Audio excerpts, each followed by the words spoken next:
सतगुरु का मिलना एक भाग्य का उदय होना है। सत्संग जी कहते हैं कि सतगुरु मिलिया हरि बेला हुई।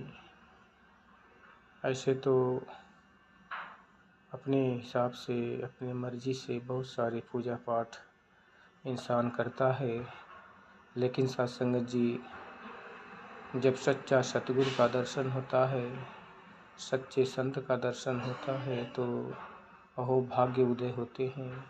जन्म जन्म के पुण्य उदय होते हैं। सत्संग जी कहते हैं कि सतगुरु होंदा जगदादाता, जो चाहे सो कर सकता है।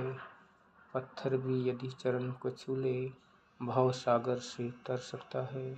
सत्संग जी सतगुरु के चरणों में वो ताकत होती है जिससे इंसान शीश झुकाते ही इस परमात्मा की दात को पा लेता है।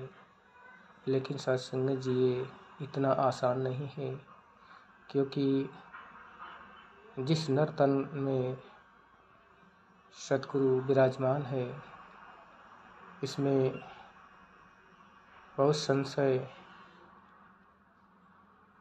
होते हैं। सत्संग जी इंसान को बहुत भ्रम होता है कि ये तो मेरे जैसा ही एक साधारण इंसान है, ये ऐसा कैसे हो सकता है। ऐसे तमाम बातें इस सतगुरु के दर पे आने से इंसान को रोकती है। बार बार उसका अहंकार रोकता है, उसका ज्ञान रोकता है, उसकी सारी पढ़ाई रोकती है, उसकी अमीरी रोकती है, उसका जाति पात रोकता है।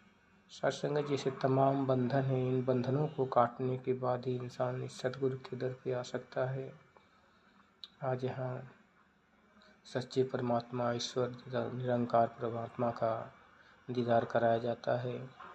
सतगुरु माता सुदीक्षा समिंदर हरदेव की रहनुमाई में जिस राम को ऋषि मुनि कंदराओं में बिना भोजन बिना पानी के एक पैर पर खड़ा होकर अपने शरीर को गला देते थे, फिर भी प्राप्ति नहीं होती थी, ऐसी अनोखी दात को आज सतगुरु बिना परिश्रम बिना मेहनत के, बिना तप बिना जप किए, केवल और केवल समर्पण भाव के होने से ही दिखा देते हैं सत्संग जी। लेकिन ज्ञान लेने के बाद अपने आप को एक सच्चाई के मार्ग पर चलाना होता है, एक मानवता के मार्ग पर चलाना होता है, जिससे हमारे अंदर जो बुराइयां होती हैं, अहंकार होता है, क्रोध होती है, तमाम ऐसे बंधन होते हैं जो इंसान को झुकने से रोकते हैं, इससे सब त्याग हो जाता है सत्संग जी। क्योंकि हमें इस कण में व्याप्त परमात्मा का दीदार हो जाता है, और जब दीदार हो जाता है तो अवस्था वो हो जाती है जैसे किसी विद्यालय में बिना मास्टर के जब बच्चे होते हैं तो आपस में लड़ते झगड़ते हैं, गाली गलौज भी करते हैं सत्संग जी। लेकिन जैसे ही टीचर की उपस्थिति होती है, मास्टर की, वैसे ही बच्चे शांत अवस्था में एक रस एक मत हो जाते हैं। ऐसे ही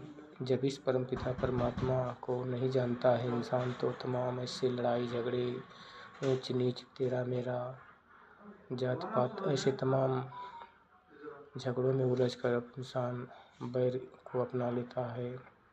लेकिन सत्संग जी जैसे ही मालिक का पता चलता है कि ये तो कण में व्याप्त है, यही है सबका पालनहार, यही सबका जीवन दाता है, यही ब्रह्मांड की रचना करने वाला है, जिसको पढ़ा जाता था कि जिसने सूरज चाँद बनाया, जिसने फूलों को बनाया, जिसने चिड़ियों को चमकाया, जिसने सारा जगत बनाया, हम उस ईश्वर के बिना इसी प्रेम से सिर झुकाएं सत्संग जी। तो इसी परमात्मा को पाने के बाद इंसान आज इस अवस्था को पा लेता है सत्संग जी। धन्यवाद।